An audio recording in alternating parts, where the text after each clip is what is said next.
This week, ladies and gentlemen, I'm going to take you to the mystical land of Arcadia and the cold, unforgiving future of Stark. Because we're going to take a look at one of my favorite games of all time, The Longest Journey. If you're looking for good writing in video games, then you'll sooner or later run into the name Ragnar Tornquist, the writer of both The Longest Journey games and The Secret World. In 1999, Funcom made and published the first of The Longest Journey games.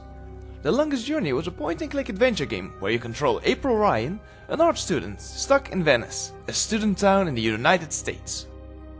The game starts with a surprisingly good-looking cutscene for the time, where April Ryan is having a nightmare of a bizarre fantasy world. From here, the game starts and you're introduced to the main gameplay aspect of the game: puzzle solving. Like most point-and-click adventures, you're often clicking on things to see how you react to them. Found a bread? Take it. Found some dirty looking candy? Take it. Found a broken toy monkey with his eyes sticking out? Take it! It might just save your life. The second aspect is story. If you ever played a point-and-click adventure, you'll know how much dialogue and story goes on within adventure games, and The Longest Journey is no exception. Talk to anyone, or in many cases anything you see, because chances are they'll either have something important to tell you about the plot, or simply will help you get a feel for the world that you're in. Like I said at the start, Funcom is famous for its storytelling, and The Longest Journey is maybe all the way there at the top, holding the banner.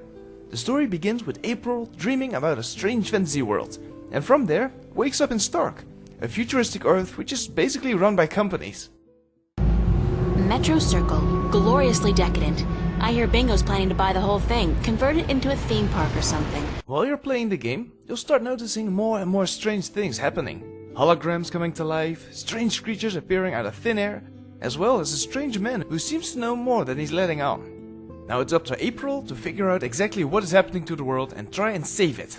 The only thing is, she doesn't want to. And this is why I like The Longest Journey so much. You're not playing as a soldier willing to die for his country or a stalwart superhero standing in the way of danger. No, April is a typical 18-year-old girl who's basically forced into this situation, and you'll often hear her wondering why she's doing all of this. Besides that, she reacts like a human being. She gets scared, surprised, happy, relieved, and along the way you really get to care for her. Ragnar is renowned for writing strong and memorable female characters for his games. Giving them so much personality, you're pretty much starting to care for them instantly.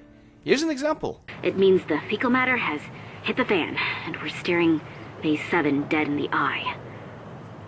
Frankly, if it didn't violate protocol, I could really use a hug. Now with strong, I don't mean a tough chick who fires an Uzi and doesn't take any slack from anyone. No, a strong character should be faced with obstacles that frighten them, and still have the courage to come through. And from there, we come to the obvious elephant in the room: the graphics. As you might have noticed, The Longest Journey isn't the prettiest game out there. In fact, it's not even close. But let's give it a fair look. Animation-wise, the game, even for its time, wasn't great, hence why the game hasn't aged well at all.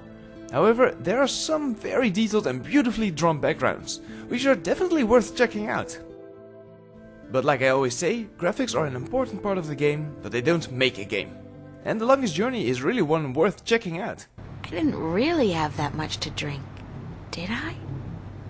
No. But I did travel through a shift into a parallel universe, which would explain this weird compulsion to curl up into a fetal position and go back to sleep. The Longest Journey is still one of my favorite games of all time. The story is so well written, and it feels as if you're being led through an interactive book. The main character is memorable, and I hate that she's not being brought up more when people mention strong female characters in gaming. Installation-wise, you might have some issues getting this one to run. But after a quick visit to the Steam forums, I got it sorted out straight away. Expect to play on a very low resolution though. If you love story in video games, then The Longest Journey is a must-play, and I hope, if you do, that you'll enjoy it as much as I have.